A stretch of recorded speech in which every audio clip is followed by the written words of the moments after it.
तो थोड़ी देर में सेना की प्रेस कॉन्फ्रेंस होने वाली है। मैं आपको बता दूं कि ये ट्राई सर्विसेज प्रेस कॉन्फ्रेंस होगी क्योंकि इसमें आर्मी, नेवी और एयरफोर्स तीनों का ही एक तरह से इसमें प्रतिनिधित्व होने वाला है। आपको पता है कर्नल सोफिया कुरैशी इस प्रेस कॉन्फ्रेंस में होंगी, विंग कमांडर वोमिका सिंह इस प्रेस कॉन्फ्रेंस में रहेंगी।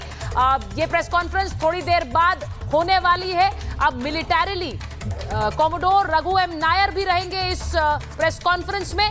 और ये आप समझिए कि अब जो कार्रवाई दोनों देशों की तरफ से जिसे रोका गया है, मिलिट्री कार्रवाई, इसको लेकर क्या डिटेल्स वर्कआउट हुई है आपको बताऊं, उसके बारे में जानकारी थोड़ी देर में मिलने वाली है। ये प्रेस कॉन्फ्रेंस बहुत अहम होगी।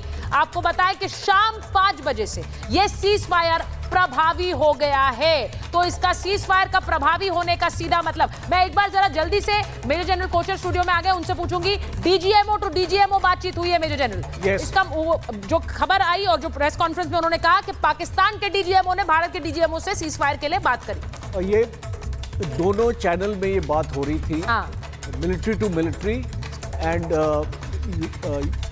डिप्लोमेटिक टू डिप्लोमेटिक जी। तो दोनों चैनल ओपन थे और डीजीएमओ से इसलिए बात होती है क्योंकि एक क्लियरेंस मिलती है एक देश को दूसरे डीजीएमओ से बात करने के लिए। उनके पास एक हॉटलाइन है और वो कभी भी बात कर सकते हैं एक दूसरे से। तो पाकिस्तान के डीजीएमओ ने उनको रिंग किया और उनको बताया कि we would like to look for a cease fire.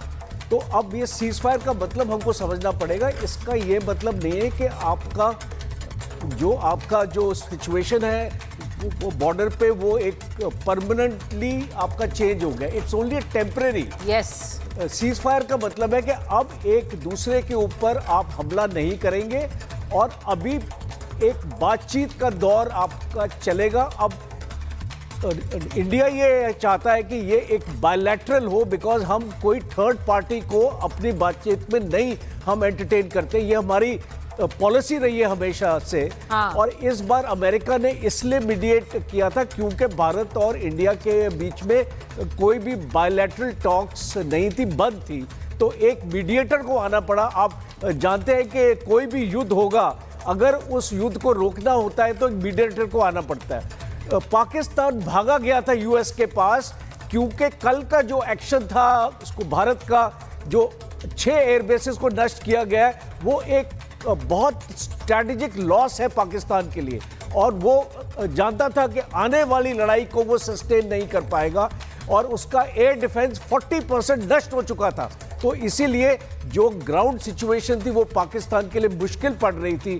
ऊपर से फाइनेंशियल इश्यूज, ये सारी चीजों को देखते हुए 3 दिन से पाकिस्तान लगा हुआ था यूनाइटेड स्टेट्स से बात करने के लिए कि आप भारत को लेके आइए और भारत को उसके ऊपर जो कुछ प्रेशर डालिए कि हमको सीज फायर चाहिए। जब ये सारी चीजें आपकी चल रही थी डिप्लोमेटिक, तो फिर मिलिट्री को इसको बताया गया कि आप आपस में बात करिए। ये क्या होता है एक फौज की सिचुएशन में, जब आप आईबॉल टू आईबॉल होते हैं, चाहे सीज फायर हो भी जाता है, पर उसका जो हुक्म है वो आपको मिलिट्री कमांडर्स को पास करना पड़ता है, अपने फॉरवर्ड ट्रुप्स को, क्योंकि फॉरवर्ड ट्रुप्स तक ये इंफॉर्मेशन जानी चाहिए और वो मिलिट्री कमांडर्स के थ्रू ही जा सकती है। और इसीलिए आपके डीजीएमओ ने बात करी कि हम अपने ट्रुप्स को बोलेंगे वो फायर नहीं करेंगे। और आज शाम का 1700 आवर्स का जो टाइम है वो नियुक्त किया गया था कि आप cease fire will be effective from 1700 hours today. तो ये मेजर जनरल बहुत बड़ी खबर है। और आपने जो बात कही है, आतंक के खिलाफ कोई समझौता नहीं करेंगे, कह रहे हैं विदेश मंत्री एस जयशंकर। अब ये बड़ा इंपॉर्टेंट इसलिए भी था क्योंकि हमने थोड़ी देर पहले इस बात को फिर से दोहराया है, रीआइटरेट किया है कि अगर कोई आतंकवाद होता है तो हम उसे बर्दाश्त नहीं करेंगे। और उसमें जो एक बड़ा कदम उठाया भारत ने वो ये कि आतंकवाद अब हुआ तो इसे एक्ट ऑफ वॉर